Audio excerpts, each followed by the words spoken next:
मान लो कि ये धूल धुआं किसी का कण है, धूल हो सकता है, धुआं हो सकता है, कुछ भी हो सकता है, धूल धुएं का कण है।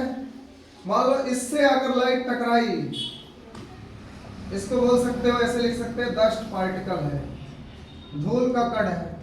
जब इससे आकर के लाइट टकराती है तो ये चारों दिशाओं में फैल जाती है। इसी घटना को क्या बोला जाता है? प्रकाश का परिकिरण। कि इधर से आई धूल धुएं के कण से टकराई और चारों दिशाओं में फैल गई, चारों ओर। इसी को बोलते हैं प्रकाश का परिकिरण।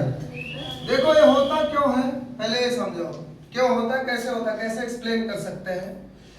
तो इलेक्ट्रॉन वाला थोड़ा तुम लोगों को पता होना चाहिए। ये जो डस्ट का पार्टिकल है, ये जो धूल का कण है, ये किससे बना होगा बताओ? ये बना होगा अणुओं से, मॉलिक्यूल से। कैसे बना होगा?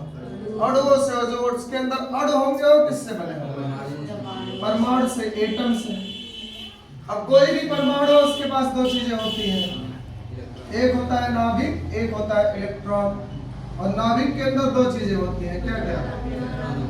प्रोटॉन और न्यूट्रॉन। तुम लोगों को अगर पता हो रदरफोर्ड मॉडल या बोहर मॉडल, तो उसमें बताया गया होगा, पिछले साल पढ़े होंगे, कि ये न्यूक्लियस है, नाभिक के अंदर प्रोटॉन न्यूट्रॉन रहते हैं, और इसके चारों ओर कौन चक्कर लगाता है? इलेक्ट्रॉन। वृत्ताकार कक्षाओं में इलेक्ट्रॉन चक्कर लगाता है। तो ये जो डस्ट धूल का कण था, इसके पास भी तो इलेक्ट्रॉन होंगे ऐसे। तो मान लो इसके बाहरी कोश का इलेक्ट्रॉन यहाँ है, बाहरी कोश मतलब सबसे बाहर वाला इलेक्ट्रॉन। तो जब इस पे प्रकाश की किरण आके टकराएगी तो प्रकाश की किरण अपने साथ क्या लेके चलती है? एनर्जी, ऊर्जा। प्रकाश की किरण में क्या होता है? ऊर्जा। ये जब जाके टकराएगी इलेक्ट्रॉन से तो अपना ऊर्जा किसको दे देगी? इलेक्ट्रॉन को। इलेक्ट्रॉन को मिलेगा ऊर्जा, और इलेक्ट्रॉन ऊर्जा पा करके जो इलेक्ट्रॉन है, अच्छा यहाँ से हटा करके इसको देखो, मान लो इलेक्ट्रॉन यहाँ था ऐसे कुछ, तो इस इलेक्ट्रॉन को ऊर्जा मिलेगी। अब इलेक्ट्रॉन को जब ऊर्जा मिलेगी तो किसी को ऊर्जा मिलती है तो क्या करता है? क्या करता है जी? ज्यादा दौड़ने लगता है। तो इलेक्ट्रॉन अपना जगह छोड़ के दूसरे घर में चला जाएगा। इसका घर है ये अपना घर छोड़ के इस घर में चला जाएगा। लेकिन इस घर में आगे 11 में एक्सप्लेन किया जाएगा कि इस घर में ज्यादा देर तक रहता नहीं है, बस 10⁻⁻8 सेकंड के लिए जाता है।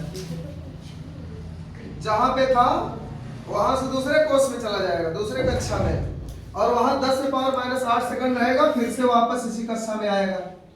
तो जब इलेक्ट्रॉन वापस आता है तो यहाँ से एक प्रकाश की किरण या फिर रेडिएशन बोलो, विकिरण उत्सर्जित करता है। और यही सब विकिरण है जो चारों ओर फैल रहे हैं। अब एक इलेक्ट्रॉन थोड़ी ना होगा किसी जो डस्ट पार्टिकल, बहुत सारे इलेक्ट्रॉन होंगे, करोड़ों इलेक्ट्रॉन होंगे। करोड़ों क्या, बहुत ज्यादा इलेक्ट्रॉन होता है, बहुत ज्यादा इलेक्ट्रॉन होते हैं। अगर तुम्हारे पास 18 ग्राम वाटर है, 18 ग्राम वाटर जल, 18 ग्राम जल में इलेक्ट्रॉनों की संख्या इतनी होती है, देखो 6.022 × 10⁻24, इतना इलेक्ट्रॉन। तो ये 10 से भी तो बहुत ज्यादा इलेक्ट्रॉन होंगे। 10⁻24 बहुत बड़ी संख्या है जी, उसके आगे जीरो बढ़ाते जाओ 24 बहुत बड़ी संख्या है। मतलब डस्ट पार्टिकल में बहुत सारे इलेक्ट्रॉन होंगे। तो जब ये सनलाइट आके इससे टकराएगी, सनलाइट या कोई भी लाइट, तो ऊर्जा बहुत सारे इलेक्ट्रॉनों को मिलेगा ना। और बहुत सारे इलेक्ट्रॉन ऐसे अपना कोष छोड़ करके दूसरे कोष में जाएंगे, फिर वापस आते समय ऐसे रेडिएशन निकलेगी। तो जो रेडिएशन निकलती है वही चारों ओर ऐसे बिखर रही है। इसको ऐसे एक्सप्लेन किया जा सकता है, पर तुमको इतना ज्यादा पढ़ने की जरूरत नहीं है। बस खाली इतना याद करना है कि जब लाइट आती है, किसी डस्ट पार्टिकल से टकराती है, धूल धुआं किसी का कण हुआ, तो चारों दिशाओं में क्या हो जाती है? फैल जाती है। इसी को बोलते हैं प्रकाश का परिकिरण। अब देखो, ऐसा देखा गया एक्सपेरिमेंट से, एक्सपेरिमेंट में ऐसा देखा गया कि अगर ये जो पार्टिकल है, डस्ट का पार्टिकल जो है, धूल का जो कण है, अगर उसका साइज लाइट के तरंगदैर्घ्य के आसपास हुआ, मतलब बहुत छोटा, लाइट का तरंगदैर्घ्य कहां तक होता है प्रकाश का? 4000 एंगस्ट्रॉम से 8000 एंगस्ट्रॉम, लगभग वाला है, इसके बीच होता है।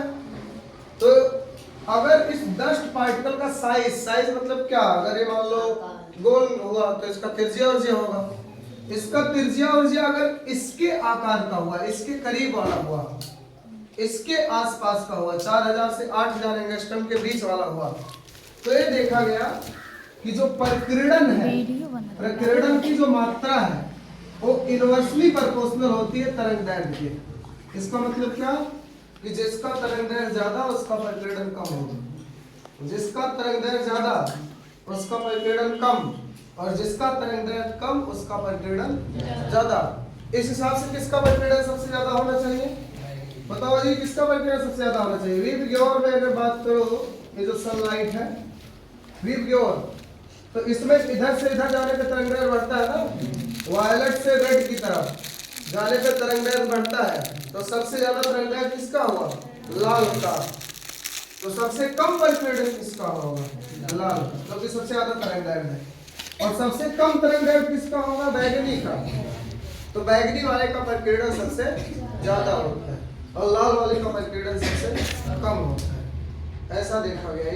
ये पूरी कहानी है, इसको तुमको याद रखना है। और इसके बहुत सारे उपयोग भी हैं, जैसे आकाश का रंग नीला दिखता है, ये भी प्रकीर्णन की वजह से दिखता है, क्योंकि सनलाइट जब आती है तो उसमें 7 कलर होते हैं। तो 7 कलर जब होते हैं तो ये जो शुरू वाले कलर है, वायलेट, इंडिगो, ब्लू, बैगनी, तो इसको क्या बोलते हैं? इंडिगो मतलब क्या होता है? और जो भी है, और ब्लू, इन तीनों कलर को मिलाओगे अगर ना, इनका प्रकीर्णन ज्यादा होता है। ये तीनों ज्यादा बिखरते हैं, क्योंकि जब सनलाइट आती है, जैसे ही वो पृथ्वी के वायुमंडल में प्रवेश करेगी तो ऊपर धूल के कण होते होंगे ना, धूल धुएं के बहुत छोटे छोटे कण होते हैं, बहुत छोटे छोटे। यहाँ भी बहुत सारे कण मौजूद हैं, इतने छोटे हैं कि वो दिखाई नहीं दे रहे हैं, बहुत सारे कण होते हैं। तो उन कणों से जब टकराएगा लाइट तो इनका प्रकीर्णन होगा प्रकीर्णन सबका, पर इनका ज्यादा होगा। वायलेट, इंडिगो, ब्लू का प्रकीर्णन ज्यादा होगा, तो ये ज्यादा फैल जाती है, तो जो फैलेगा वही तो कलर दिखाई देगा। तो वायलेट, इंडिगो, ब्लू, इन सबको जब मिलाओगे तो करीब करीब लगभग लगभग क्या बनेगा? ब्लू बनेगा, या फिर जिसको तुम लोग क्या स्काई ब्लू बोलते हैं। हाँ, तो यही ब्लू बनेगा। और इसी वजह से आसमान का कलर कैसा होता है? ब्लू, ब्लैक होता है।